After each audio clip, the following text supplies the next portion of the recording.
వెంకటేశ్వర స్వామి వారు తని బయలుదేరి వచ్చారు. వచ్చి ఏమో అనంతాచార్యులు అనారోగ్యం తగ్గిందా అన్నారు. ఇటువైపు నుంచి అటువైపు తిరిగి పడుకున్నారు. ఆయన మాట్లాడలేదు.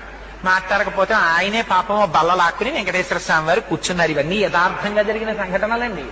ఓ బల్ల మీద కూర్చుని చెయ్యి పట్టుకుని అనంతాచార్యులు తగ్గలేదా, ఇంకా ఒంట్లో ఉష్ణం అన్నారు.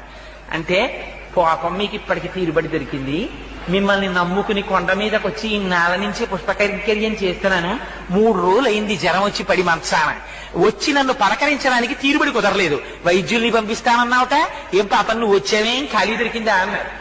అంటే ఫోన్లేవయ్యా, మనస్సంతా కష్టపెట్టుకోకయ్యా, నీకు జ్వరం ఉందో లేదో చూద్దామని వచ్చాను. అనంతాచార్యులు నన్ను చూడాలన్న భక్తే తప్ప వైద్యులతో వైద్యం చేయించుకుందామని కూడా నీకు కోరిక లేదేమిటో, చూడు నీకు ఎలా తగ్గించేస్తానో అని ఒళ్ళంతా. పాపం వెంకటేశ్వర స్వామి గారి వాత్సల్యం అంటే చూడండి, మనం ఒక్క అడుగేస్తే చాలు ఆయన 10 అడుగులు వేస్తాడు. ఒళ్ళంతా తడిమేర పడుకున్నటువంటి అనంతాచార్యులు వారిది.